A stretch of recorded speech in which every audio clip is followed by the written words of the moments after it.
अस्सलाम वालेकुम स्टूडेंट्स, कैसे हैं आप लोग? आवाज़ आ रही है सबको?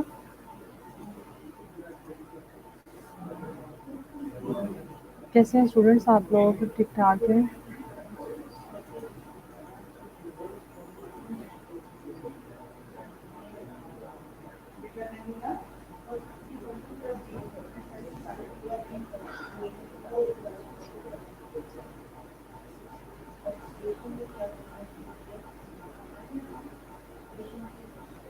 स्लाइड्स अपलोड हो रही हैं तो जस्ट वेट करें, ठीक है जी। लास्ट लेक्चर में हमने लैक्टेशन जो है स्टार्ट किया हुआ था, ठीक है जी, न्यूट्रिशन ड्यूरिंग लैक्टेशन। तो उसका हमने अभी जस्ट इंट्रोडक्शन पढ़ा था, उसमें हमने लैक्टेशन का जो है कुछ स्टेप्स फॉलो किए थे। और आज जो है हम डिस्कस करेंगे अबाउट न्यूट्रिशन ड्यूरिंग लैक्टेशन, ठीक है जी। जो कौन किस तरह की डाइट जो है वो मदर को लेनी चाहिए ड्यूरिंग फीडिंग ड्यूरिंग लैक्टेशन, तो वो हम आज डिस्कस करेंगे,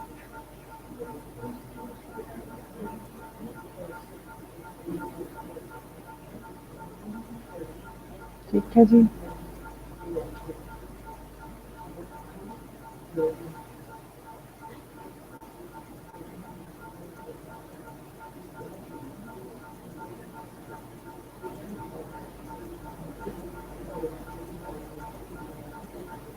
ठीक है, ये हमने लैक्टोजेनेसिस पढ़ा था, लैक्टोकाइनेसिस और मिल्क सिंथेसिस और सेक्रेशन जो है हमने डिस्कस किया था। फिर लैक्टोपोइसिस था जो कि मेंटेनेंस ऑफ ब्रेस्ट फीडिंग आ जाती है, लैक्टेशन पीरियड हमने डिस्कस किया था। और अब हम स्टार्ट करते हैं कि कौन सी मैटरनल नीड्स हैं जो कि ड्यूरिंग लैक्टेशन रिक्वायर होती हैं मदर्स को। तो सबसे पहले है जी, lactating mothers nutrition requirement should meet her own daily needs, ठीक है। एक तो उसकी अपनी जो डेली नीड्स हैं, जो उसकी जो रिक्वायरमेंट्स हैं, जो कैलोरीज हैं जो उसकी, वो उसकी मीट आउट होनी चाहिए। दूसरा है जी, provide enough nutrients for the growing infant, उसकी डाइट जो है वो इस तरह की होनी चाहिए कि वो जो ग्रोइंग इन्फेंट है उसके लिए प्रॉपर न्यूट्रिएंट्स जो है वो प्रोवाइड कर सके, ठीक है जी। और थर्ड पे है जी, furnish the energy for the mechanics of the milk production, और उसके पास जो है इतनी एनर्जी जो है वो होनी चाहिए कि उसके जो मिल्क प्रोडक्शन हो रही है, जो ब्रेस्ट मिल्क प्रोड्यूस हो रहा है, उसके लिए जो भी रिक्वायरमेंट्स हैं वो मीट आउट हों, ठीक है जी। तो diet of lactating mother and her nutritional status during pregnancy effect to a certain extent quality and quantity of the breast milk, ठीक है जी। तो क्वालिटी और क्वांटिटी जो है उस पर इफेक्ट करेगा। जिस तरह की उसकी न्यूट्रिशनल रिक्वायरमेंट, अगर तो वो ड्यूरिंग प्रेगनेंसी उसकी डाइट अच्छी रही है और ड्यूरिंग लैक्टेशन भी उसकी डाइट अच्छी है, तो वो फिर जो है उसकी क्वालिटी को भी और क्वांटिटी को भी इफेक्ट करेगा ब्रेस्ट मिल्क की, ठीक है जी। ये है जी RDA for lactating mother. Lactating mother जो हैं उनके लिए डेली ये जो रिकमेंडेड अलाउंसेस हैं वो हैं जी, उसमें अगर आप देखें बॉडी वेट अगर जो है उसका केजी में अगर हम लें 55 है, ठीक है जी। और 6 to 12 मंथ्स में भी जो है उसका 55 मंथ ही होना चाहिए जो आइडली जो बॉडी वेट है। और लेकिन अगर किसी का 55 है तो उसके अकॉर्डिंग जो है फिर ये न्यूट्रिशनल रिक्वायरमेंट जो है उसमें बताई गई है। नेट एनर्जी एडिशनल जो है वो उसमें प्लस हम 600 कर दें, ठीक है जी। फॉर एग्जांपल अगर किसी का वेट जो है 55 है तो हम उसमें जो है पहले 6 मंथ में उसकी जो लैक्टेशन की जो रिक्वायरमेंट है, जो एनर्जी की रिक्वायरमेंट है, उसमें हम 600 ऐड करते हैं। जो प्रेगनेंसी में हमने देखा था तो हमने डिस्कस किया था कि उसमें हम 300 जो है वो ऐड करते हैं, लेकिन लैक्टेशन में हम 600 ऐड करेंगे। लेकिन बाद वाले जो 6 मंथ होंगे, ठीक है, जिसमें हम उसमें 550 उसकी क्वांटिटी कर देंगे। इसी तरह प्रोटीन है, प्रोटीन जो फर्स्ट 6 मंथ में है जी रिक्वायर है वो 77.9, लेकिन नेक्स्ट 6 मंथ में 70.2 है। विजिबल फैट 30 है दोनों में। कैल्शियम की रिक्वायरमेंट सेम है 1200, ठीक है जी। और आयरन की जो है रिक्वायरमेंट वो भी 25 है। विटामिन ए की रिक्वायरमेंट सेम है 950 दोनों में। बीटा कैरोटीन जो है वो 7600 है दोनों में, ठीक है जी। थायमिन है प्लस 0.3 और लैक्टेशन प्लस 6 मंथ में, और 0.2 जो है वो नेक्स्ट 6 मंथ में, ठीक है जी। इस तरह राइबोफ्लेविन 0.4 और 0.3 है। नाइसिन इसी तरह +4 है, फिर +3 है।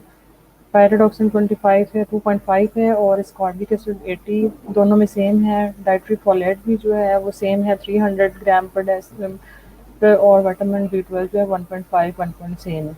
इसी तरह मैग्नीशियम और जिंक भी सेम है। तो ज़्यादा जो है एनर्जी का जो एडिशनल रिक्वायरमेंट जो है ज़्यादातर वो इसमें ये है कि इसमें हम मेन डिफरेंस ये है कि इसमें 600 देंगे फर्स्ट 6 मंथ में, और नेक्स्ट 6 मंथ में हम 520 कर देते हैं, ठीक है जी। बाकी ऑलमोस्ट तकरीबन सेम सेम चीज़ें हैं, तो बस एनर्जी का है कि एनर्जी जो है वो ज़्यादा रिक्वायर होती है इसमें, ठीक है जी। न्यूट्रिशन रिक्वायरमेंट हमने एनर्जी हमने डिस्कस किया, ठीक है जी। The recommended energy increase is 600 kilo calorie for the first 6 month and 520 kilo calorie for the subsequent 6 month, ठीक है जी, more than usual adult allowance. और ये जो इसलिए एडिशनल रिक्वायरमेंट है ताकि मिल्क की जो प्रोडक्शन है वो प्रॉपर हो, और उसके लिए किया गया है। प्रोटीन अगर हम देखें तो ड्यूरिंग लैक्टेशन जो है additional protein is necessary for the synthesis of proteins of the breast milk, ठीक है जी। इसलिए एडिशनल प्रोटीन जो है वो रिक्वायर है, which are secreted to feed the infant, ठीक है जी। The protein content of human milk जो है प्रोटीन कंटेंट जो है इसमें 1.15 ग्राम पर 100 ml है, ठीक है जी। लेकिन during lactation nutrition protein requirement has been computed on the basis of secretion of 9.5 gram per day of protein in milk during 6 months and 6.6 gram during 6 to 24 months। तो अब आप देख सकते हैं कि ब्रेस्ट मिल्क के थ्रू जो है प्रोटीन की कितनी ज़्यादा सिक्रेशन हो रही है, इसलिए प्रोटीन डाइट जो है वो ड्यूरिंग न्यूट्रिशन बहुत इंपॉर्टेंट है, ठीक है जी।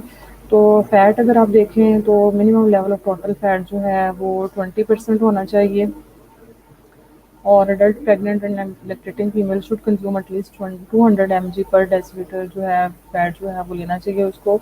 और फैट जो है वो optimal adult health and foetal and infant development के लिए बहुत ज़रूरी है, तो इसलिए हम जो है 20% फैट जो है उसमें लेते हैं, ठीक है जी।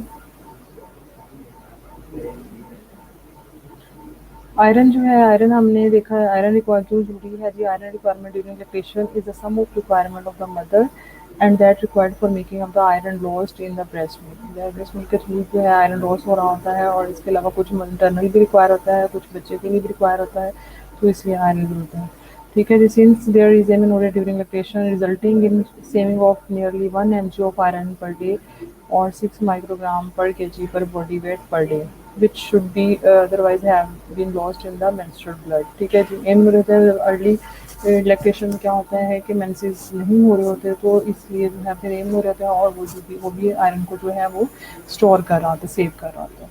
इसके अलावा कैल्शियम जो है कैल्शियम भी एडिशनल कैल्शियम भी रिक्वायर होता है मिल्क सिक्रेशन के लिए। उसमें मदर्स का जो मिल्क है उसमें 30 to 40 mg पर 100 ml जो है ना मिल्क होता है, ठीक है जी। तो टोटल कैल्शियम जो है वो सिक्रेटेड हो रहा होता है वो 300 mg पर डे है, तो इसलिए मदर को जो है वो कैल्शियम भी रिक्वायर है, ठीक है जी। विटामिन ए जो है since milk is a rich source of vitamin A retinol lactating mother need additional amount of this vitamin, और एवरेज विटामिन ए जो है सिक्रेटेड होता है मदर मिल्क में is 350 microgram of retinol per day है। तो अगर आप देखें तो ये सारी चीज़ें जो हैं ब्रेस्ट मिल्क के थ्रू जो है वो सिक्रेट हो रही हैं मदर से, तो इसलिए मैटरनल में जो है डाइट है वो बहुत ज़्यादा अच्छी होनी चाहिए ताकि लैक्टेशन के दौरान जो है मदर को जो है कोई प्रॉब्लम ना हो, ठीक है जी। और बच्चे की भी न्यूट्रिशनल रिक्वायरमेंट पूरी हो, और मदर को भी जो है वो कोई प्रॉब्लम ना हो। देन है जी थायामिन। थायामिन जो है in breast milk secreted by is poor 15 microgram पर 100 ml है, ठीक है जी। ये ज़्यादातर जो है वो 15 माइक्रोग्राम पर 100 ml होता है, तो मदर्स में वो भी जो है थायमिन भी रिक्वायर है, ठीक है जी। और डाइटरी अलाउंस जो है फॉर लैक्टेटिंग मदर के लिए वो 0.5 mg पर 1000 किलो कैल है, और जो कि उनकी डेली जो है रिक्वायरमेंट भी है, ठीक है जी। राइबोफ्लेविन इसी तरह जो है वो भी होता है पुअर, जितनी भी फीमेल पेशेंट होती हैं पुअर होती हैं, तो उनमें जो है वो ज़्यादा जो है वो लॉस हो रहा है, जो कि अपनी डाइट का ख्याल नहीं करती, जो कि जिनमें न्यूट्रिशनल प्रॉब्लम्स आ रही होती हैं, तो उनमें जो है फिर in vitamin multi vitamin deficiency हो जाती है, ठीक है। तो इसलिए डेली जो है इस बेस पे जो है वो मल्टीविटामिन जो है पेशेंट को जो है वो दिए जाते हैं, मदर को दिए जाते हैं, उसको रिकमेंड किया जाता है कि वो लें। ठीक है जी। तो राइबोफ्लेविन की अमाउंट जो है मिल्क में जो है उसकी रीड आउट हो रही है वो 0.3 mg पर डे है, तो इसीलिए इंक्रीजिंग जो है उसकी डिमांड जो है इंक्रीज़ की जाती है। और आरडीए जो है वो राइबोफ्लेविन के लिए जो है बेस करती है 0.6 mg पर 1000 किलो कैल। ठीक है जी। तो मिल्क जो है वो is a good source of calcium. इसी तरह नाइसिन है, नाइसिन जो है निकोटिनिक एसिड कंटेंट जो ब्रेस्ट मिल्क है, इंडियन या पाकिस्तानी वुमेन जो है वो सेम इनका सिनेरियो होता है। ठीक है जी। तो उसमें 100 टू 150 माइक्रोग्राम पर 100 ml जो है इसकी रेंजेस होती हैं, और मिल्क अमाउंट जो लॉस्ट होती है ना मिल्क में is between 0.9 and 1.2 mg per day जो है अमाउंट जो है वो लॉस हो रही होती है। ठीक है जी। तो नाइसिन की जो रिक्वायरमेंट है 6.6। आपने इसमें बस यही याद कर लेना है कि कितनी रिक्वायरमेंट है, उसकी डेली डाइटरी अलाउंसेस क्या है। ठीक है जी। आपने जस्ट इसमें जो है सारी डिटेल याद करने की ज़रूरत नहीं, आपको मेन फंक्शन पता होना चाहिए कि इन विटामिन्स का क्या फंक्शन है, और वो ब्रेस्ट मिल्क के थ्रू जो है लॉस हो रहे हैं, जाहिर सी बात है मदर को जो है वो रिक्वायर है, तो उसका जो बेसिक जो है वो आप ये याद कर लें कि डेली कितना उसको रिक्वायर है। तो डाइटरी अलाउंस ऑफ नाइसिन जो है वो 6.6 नाइसिन इक्विवेलेंट पर 1000 किलो कैलोरी। ठीक है जी। इस तरह फॉलिक एसिड जो है उसकी जो डेली अमाउंट जो है वो 50 microgram of folate should be provided during lactation. ठीक है जी। 50 माइक्रोग्राम जो है वो 25 माइक्रोग्राम जो है वो फोलेट जो है वो लॉस हो रहा था डेली बेसिस पे, तो उसको हम 50 जो है रिकमेंड करेंगे। ठीक है। इसी तरह विटामिन बी जो है उसकी जो एडिशनल रिक्वायरमेंट है वो 0.5 माइक्रोग्राम पर डे के हिसाब से जो है वो दी जाती है। ये एडिशनल रिक्वायरमेंट है। ठीक है जी। आपने डेली एक तो एक नॉर्मल वूमेन की जो रिक्वायरमेंट है वो तो है ही है, ये साथ में एडिशनल रिक्वायरमेंट है जो हमने उनको देनी है। विटामिन सी जो है additional needs during lactation are calculated on the basis of vitamin C secreted in the milk. ठीक है जी। इसमें है जी डेली मिल्क सिक्रेशन जो है वो 700 ml मिल्क की with an ascorbic acid content of 3 mg per decilitre है बाय वेल नरिश्ड वुमन। ठीक है जी। तो उसकी जो एडिशनल रिक्वायरमेंट है उसमें हम 20 mg जो है वो ड्यूरिंग लैक्टेशन जो है वो ऐड कर रहे हैं। ठीक है जी। ताकि उसके जो भी जो लॉस हो रहा है उसमें वो जो है वो समटाइम जो है एडिशनल इंटेक जो है वो 40 mg पर डे भी किया जाता है ड्यूरिंग लैक्टेशन। ठीक है जी। फ्लूइड जो है an increase intake of fluid is necessary for adequate milk production, तो since milk is a fluid tissue. ठीक है जी। तो इसके लिए फ्लूइड की रिक्वायरमेंट वो भी दी जाती है, उसमें वाटर आ जाता है, बेवरेज वगैरह आ जाते हैं जिसमें जूसेस सोप्स वगैरह बटर मिल्क और मिल्क वगैरह जो एडिड किए जाते हैं ताकि जो है उसकी जो फ्लूइड रिक्वायरमेंट है उसको जो है मीट आउट की जाए। लैक्टेटिंग मदर जो होती हैं उनमें 2 to 3 लीटर्स ऑफ फ्लूइड जो है पर डे जो है वो रिक्वायर होता है। ठीक है जी। क्लियर है यहाँ तक सबको? तो आपने बेसिक जो एडिशनल रिक्वायरमेंट है, एक तो नॉर्मल रिक्वायरमेंट आपको पता होनी चाहिए नॉर्मल वूमेन की, और उसके साथ जो लैक्टेटिंग मदर है उसमें जो एडिशनल रिक्वायरमेंट है बस आपने उसमें साथ ये याद कर लेंगे कि उसमें हम ये ऐड करेंगे। ठीक है जी। अच्छा जी। नेक्स्ट हम पढ़ते हैं composition of colostrums and mature human milk.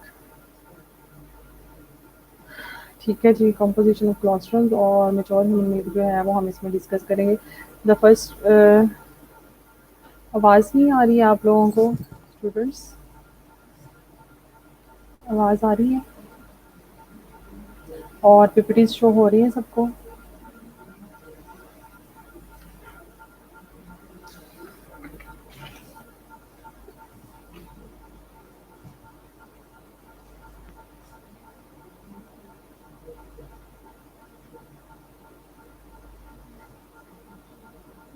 ठीक है। ठीक है जी। खुशनसीबा आप अपना इंटरनेट जो है वो उसको रिफ्रेश करें ताकि आपको आवाज़ आए। ठीक है।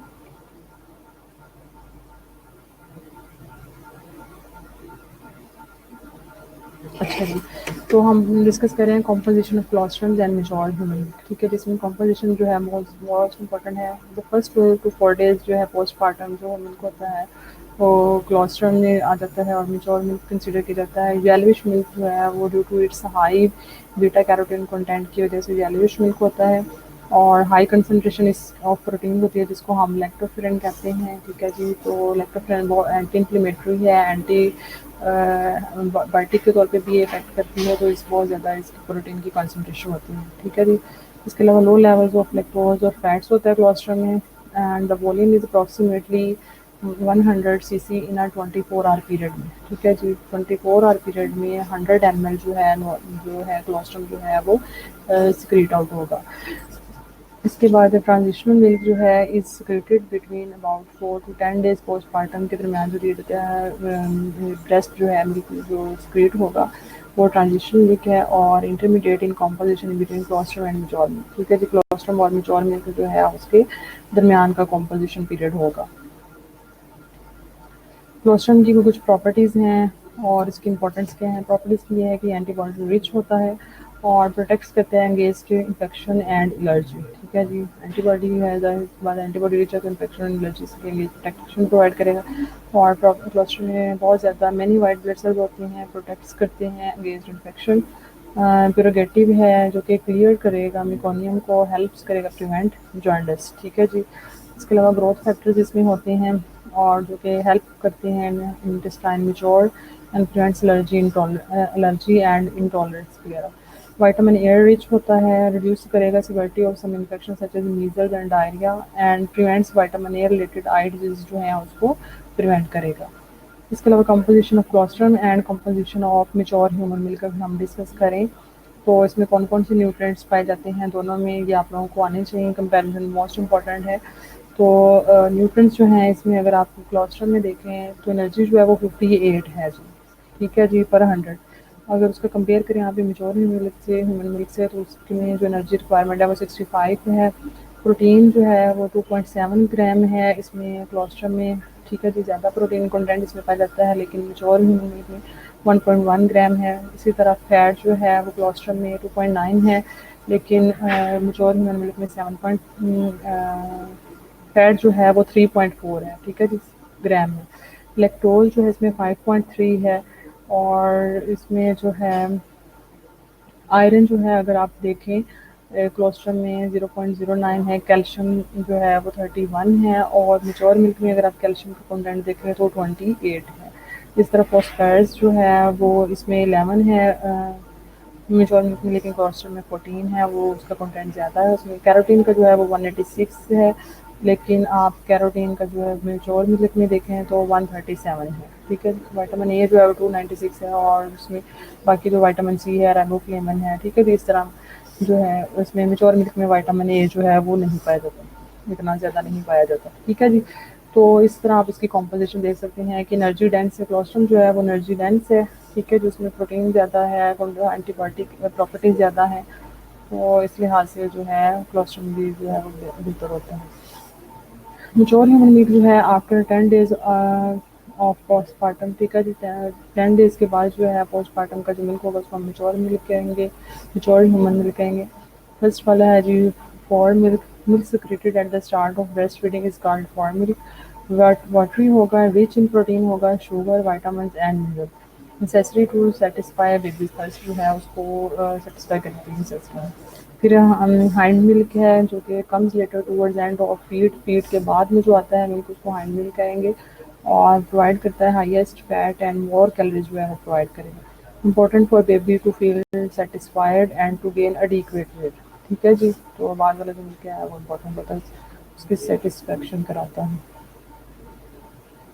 ये वही है स्पेसिफिक न्यूट्रिएंट्स जो कि हमने पहले पढ़ लिए हैं, तो इसको ज़्यादा डिटेल में पढ़ने की ज़रूरत नहीं है। अब नेक्स्ट है जी मरियम ज़फ़र, आवाज़ आ रही है आपको? बाकी स्टूडेंट्स को आवाज़ आ रही है, क्लियर है वॉइस, समझ आ रहा है?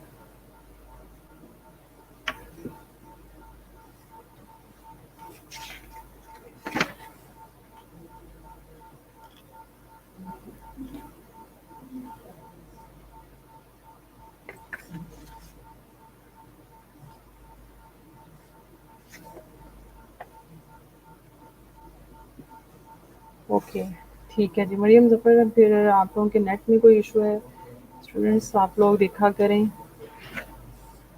ठीक है जी। चलें जी हम पढ़ रहे हैं ह्यूमन मिल्क फैक्ट्स।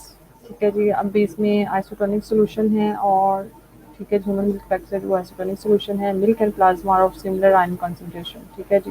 दूसरा क्या होता है, इसके अलावा design to protect infants chronic childhood diseases होती हैं, उसको ट्रीट करने के लिए डिज़ाइन किया जाता है। For example T lymphocytes, B lymphocyte, neutrophils और मैक्रोफेजेस जो हैं, और इसके साथ एपिथेलियल सेल जो है वो हेल्प करते हैं इन प्रोटेक्शन, ठीक है, तो इसमें ये सारी चीज़ें पाई जाती हैं। इसके अलावा two forms of breast milk are colostrum and mature milk, जो हम पहले डिस्कस कर चुके हैं, कंपैरिजन पढ़ चुके हैं, ठीक है जी। ये वो सेम कंपैरिजन है जो कि हमने पीछे डिस्कस कर लिया है। अच्छा जी, मेच्योर ह्यूमन मिल्क जो है उसमें प्रोटीन जो है लो कंटेंट में पाई जाती है, डिपेंडेंट ऑन इन्फेंट्स एज, ठीक है जी। इसके अलावा एंटीवायरल एंटी माइक्रोबियल इफेक्ट्स हैं इसके, कैजीन वगैरह पाई जाती है जो कि प्रोटीन है, मेजर प्रोटीन है, मेच्योर मिल्क है। कैजीन कैल्शियम फॉस्फेट और अदर आयन जो हैं सच एज मैग्नीशियम और सिट्रेट जो है is what makes milk appear white, ठीक है जी। ये सारे कंटेंट पाए जाते हैं इसमें और उसको वाइटिश फॉर्म में देते हैं। इसके अलावा अगर आप लैक्टोज़ देखें तो disaccharides of lactose and glucose जो हैं वो पाए जाते हैं मेच्योर ह्यूमन मिल्क में।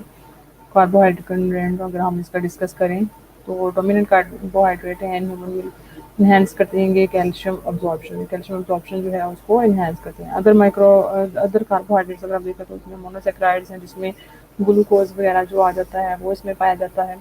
पॉलीसेक्राइड्स भी पाए जाते हैं इसमें जिसमें कैलोरीज वगैरह को कंट्रीब्यूट करेंगे और जो कि स्टिमुलेट करेंगे the growth of bifidus bacteria in the gut और इनहिबिट करते हैं growth of E coli and other bacteria, ठीक है जी। तो एक्चुअली जितने भी न्यूट्रेंट्स हैं जो मेच्योर ह्यूमन पा जाते हैं वो किसी न किसी तरीके से इम्यूनिटी प्रोवाइड कर रहे हैं, किसी न किसी तरीके से इन्फेक्शन से प्रिवेंट कर रहे हैं, ठीक है जी। तो ये बहुत ज़रूरी न्यूट्रेंट्स जो हैं वो बहुत इंपॉर्टेंट हैं। ब्रेस्ट फीडिंग जो है, लैक्टेशन जो है, इसलिए बहुत इंपॉर्टेंट है, ठीक है जी। अब नेक्स्ट जो है जी comparison of human milk with cow's and buffalo's milk, ठीक है जी। अब हम देखते हैं कि अगर आप बच्चे को जो काउज मिल्क दे रहे हैं या बफलोज मिल्क दे रहे हैं तो उसके न्यूट्रिएंट रिक्वायरमेंट क्या है और उसमें कौन कौन सी न्यूट्रिएंट वैल्यू जो है वो पाई जाती है, ठीक है जी। तो इसमें वाटर जो है ह्यूमन मिल्क में 88 है, काउज में 87.5 है और बफलोज में 81 है, ठीक है जी। तो इसके अलावा एनर्जी जो है वो 65 है ह्यूमन मिल्क में, काउज में 67 और बफलो मिल्क है 117। तो एनर्जी रिक्वायरमेंट जो है वो ज़्यादातर जो है बफलो मिल्क जो है वो मीट आउट करता है। प्रोटीन का कंटेंट जो भी ह्यूमन मिल्क में कम है as compare to buffalo's milk, buffaloes जो है उसमें 4.3 है, ठीक है जी। काउज में 3.2 है। कार्बोहाइड्रेट है उसमें का 7.4 है और फिर 4.4 और 5 है, ठीक है जी। ह्यूमन मिल्क में कार्बोहाइड्रेट का लेवल ज़्यादा है। फैट जो है वो सबसे ज़्यादा जो है वो बफलो मिल्क में है, ठीक है जी। कैल्शियम जो है वो भी सबसे ज़्यादा बफलो मिल्क में है, 210 है। ह्यूमन मिल्क में देखें माइन्यूट सी वैल्यू है 28 mg। फॉस्फेरस भी बफलो मिल्क में बहुत ज़्यादा है, 130 mg है और बाकी ह्यूमन मिल्क में आप देखें लेमन और काउज में 90 है। तो अगर आप देखें तो इसमें बफलो मिल्क है वो ज़्यादा एनर्जी डेंस है, ठीक है, तो उसमें प्रोटीन का कंटेंट भी ज़्यादा है, उसमें कार्ब्स का भी है, कैल्शियम का, फॉस्फोरस का, सबका कंटेंट जो है बफलो मिल्क में ज़्यादा है। तो ये बहुत ज़्यादा जो है फिर वो जो रिक्वायरमेंट है जो बेबी की, तो वो बफलो मिल्क जो है वो मीट आउट करते हैं। तो इसलिए buffalo milk cows as compare to cow's milk जो है अगर किसी बच्चे की ग्रोथ जो है प्रॉपर करनी है, न्यूट्रिशन रिक्वायरमेंट मीट आउट करनी है तो बफलो मिल्क ऐड करें। लेकिन अगर ऐसे बच्चे हैं जिनको डायरिया रहता है, जिनको इंटेस्टाइनल प्रॉब्लम रहती हैं, जिनको मिल्क डाइजेशन में प्रॉब्लम होती है, जो ना ब्रेस्ट फीडिंग पे है ना बफलो मिल्क में, फिर उनके लिए फिर हम दरमियाना से इंटरमीडिएट जो है वो काउ मिल्क जो है वो प्रेफर करते हैं, ठीक है जी। तो फिर इसमें इस तरह से उसकी रिक्वायरमेंट्स जो हैं वो पूरी हो जाती हैं। इसके अलावा है जी immunological properties of the human milk जो है उसकी इम्यूनोलॉजिकल प्रॉपर्टीज़ कुछ हम डिस्कस करेंगे। तो human milk contains all of the different antibodies M A D G E, but secretory immunoglobulin A is the most abundant, ठीक है जी। इम्यूनोग्लोबुलिन ए जो है IgA जो है ज़्यादातर इसमें पाई जाती है। During time of reduced neonatal gut immune function,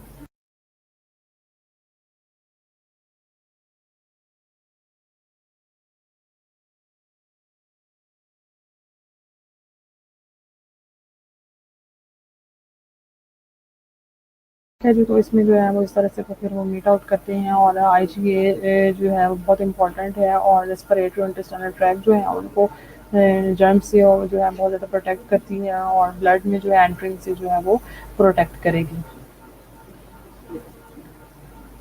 ठीक है जी, ये human milk contains over 1 lakh components, जिसमें है जी एंटी माइक्रोबियल फैक्टर्स इसमें आ जाते हैं, साइटोकाइंस और एंटी इन्फ्लेमेटरी हैं जो कि इम्यूनिटी में जो है यूज़ होंगे, ट्रांसपोर्टर्स हैं, कुछ कुछ हार्मोन्स हैं, कुछ डाइजेस्टिव एंजाइम्स हैं, ग्रोथ फैक्टर्स हैं और कुछ अदर्स हैं।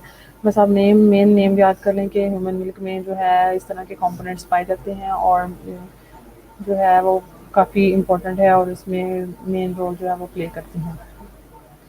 अच्छा जी, अब हम डिस्कस करते हैं bioactive properties of human milk. इसमें human milk also contains growth modulators such as epidermal growth factor इसमें होते हैं, nerve growth factor, insulin growth factor होते हैं, इंट्रोलीकन वगैरह होते हैं और ट्रांसफॉर्मिंग ग्रोथ फैक्टर वगैरह होते हैं। ठीक है जी, ये सारे जो हैं वो इम्यूनिटी में जो है हेल्प आउट करते हैं और ये जो ग्रोथ मॉड्यूलेटर्स हैं प्रोड्यूस होते हैं bye either bye epithelial cells of memory gland और बाय एक्टिवेटिंग मैक्रोफेज, लिम्फोसाइट या न्यूट्रोफिल्स जो होते हैं मिल्क में होते हैं, उससे जो है ना ये प्रोड्यूस होंगे। ठीक है जी, हाई कंसंट्रेशन में जो है एपिडर्मल ग्रोथ फैक्टर और ट्रांसफॉर्मिंग ग्रोथ फैक्टर जो हैं E G F and T G F जो है वो हाई कंसंट्रेशन में पाए जाते हैं, जो कि in concentration the milk of mothers food delivered prematurely compared with those food delivered at the term. ठीक है जी, तो उसमें ये जो है ना वो ज़्यादातर पाए जाते हैं। कुछ एंजाइम्स हैं जो कि पाए जाते हैं जिसमें lactose synthetase, fatty acid synthetase और थायो एस्ट्रेज वगैरह एंजाइम है जो कि इसमें पाए जाते हैं मिल्क में, और वो के where others are specific for the digestion of proteins, fats and carbohydrates. ठीक है जी, एंजाइम होते हैं मिल्क में वो पाए जाते हैं जो कि डिफरेंट जो प्रोडक्ट्स हैं जैसे कि न्यूट्रिएंट्स हैं, प्रोटीन्स हैं, फैट्स और कार्बोहाइड्रेट्स हैं, उनकी डाइजेशन के लिए इंपॉर्टेंट होते हैं। ठीक है जी, अमाइलेज जो है is the main polysaccharide digestive enzyme है। ठीक है जी, और ये डाइजेस्ट करता है स्टार्च को। Since babies are born with a small amount of amylase they can get this essential digestive enzyme for breast milk. After 6 month of age child pancreas begin to release amylase. ठीक है जी, तो पहले 6 month तक जो है वो maternal जो है माइलेज यूज़ करेगा और उसके बाद जो है ना उसका पैंक्रियास खुद से रिलीज करना शुरू कर देगा और जो है ना फिर ये एज अ डाइजेस्टिव एंजाइम जो है फिर यूज़ होता है। इस तरह प्रोटीज जो है वो प्रोटीन की ब्रेकडाउन के लिए यूज़ होता है। ठीक है, स्पीड अप करता है उनके प्रोटीन को, और ये भी जो है ना हाई कंसंट्रेशन में जो है वो मिल्क ब्रेस्ट मिल्क में पाया जाता है। और इसके अलावा ये कहा जाता है, बिलीव किया जाता है कि enzyme is important for digestion specially during the period right after birth. ठीक है जी, राइट आफ्टर बर्थ जो है वो कुछ कहा जाता है कि ये फ़ौरन रिक्वायर होता है ताकि उसमें इसी तरह लाइपेज है जो कि फ़ैट की डाइजेशन के लिए रिक्वायर होता है, और जो फ्री फैटी एसिड जो है उसमें में और ग्लिसरॉल में जो है फ़ैट को कन्वर्ट कर देता है और उसकी ब्रेक डाउन करता है। ठीक है जी, तो ये भी डाइजेशन के लिए रिक्वायर होता है और ये भी ब्रेस्ट मिल्क के थ्रू ही बच्चों को जो है मिल रहा होता है। इस तरह लैक्टोफ्रेन है, लैक्टोफ्रेन एक आयरन बाइंडिंग प्रोटीन है और it helps baby to absorb iron, iron को अब्जॉर्ब करने में हेल्प आउट करती है और ये वाइट सेल्स और एंटीबॉडीज़ के साथ मिलकर काम करती है। ठीक है जी, लैक्टोफ्रेन जो है वो किल करेगी बैक्टीरिया को, और इसके अलावा इन्फेंट डायरिया जो है उससे प्रिवेंट करती है और इकोलाई वगैरह जो है इन्फेक्शन को स्टॉप करती है, और इन्फेंटाइल जो डायरिया होते हैं उससे प्रिवेंट करेगी बच्चों को। ठीक है जी, इस तरह लाइसोसोम्स हैं वो भी प्रोटेक्ट करते हैं इन्फेंट को against bacteria such as E coli and salmonella वगैरह। The level of lysosome in the breast milk rises especially after a time around the time baby is being begin eating solid foods वगैरह जब खाना शुरू करे तो तब lysosome का enzyme जो है वो ज़्यादा होता है और ये बच्चों को जो है जर्म्स के अगेंस्ट जो है प्रोटेक्शन प्रोवाइड करता है। ठीक है जी, बस अब ये नाम याद रख लें कि कौन कौन से हार्मोन जो हैं जो कि ब्रेस्ट मिल्क में बचे, तो इसमें प्रोलैक्टिन है और थायराइड हार्मोन है, TSH, T3 एंड T4 जो है ये भी सिक्रीट होते हैं। ठीक है जी,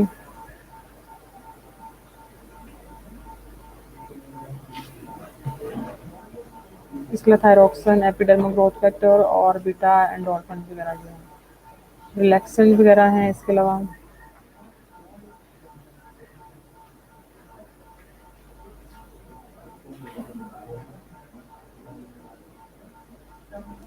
रिलैक्सन, एरिथ्रोपोइटिन और कॉर्टिसोल वगैरह, लेप्टिन है फिर। ठीक है जी, तो ये कुछ हार्मोन्स हैं, ये जैसे आपने नेम याद करने हैं और उसको पता होना चाहिए, इसलिए इतनी ज़्यादा डिटेल में जानने की ज़रूरत नहीं है। बस नेम आपसे पूछा जा सकता है कि कौन कौन से हार्मोन हैं जो कि ब्रेस्ट मिल्क में पाए जाते हैं, तो आप बता सकते हैं। क्योंकि बेबी में जो है वो खुद से जो है अभी हार्मोन प्रोड्यूस करने की जो है वो कैपेबिलिटीज़ नहीं होती। तो फर्स्ट 6 मंथ तक जो है बच्चे जो होते हैं वो सिर्फ मैटरनल ही हार्मोन जो होते हैं उनको ही यूटिलाइज कर रहे होते हैं। ठीक है स्टूडेंट्स, क्लियर है यहाँ तक? न्यूट्रिशन पॉइंट ऑफ व्यू से बस आपने इसमें थोड़ा सा इंट्रोडक्शन याद रखना है और क्लोस्ट्रम और human milk mature human milk जो है उसका कंपैरिजन याद रखें। न्यूट्रिएंट्स कौन कौन से रिक्वायर हैं लैक्टेशन के दौरान, जो डाइटरी रिकमेंडेड अलाउंसेस हैं वो याद रखें। ठीक है जी, बस इसमें आपने ये याद रखना है। क्वेरी है आप लोगों में किसी के तो आप लोग पूछ सकते हैं।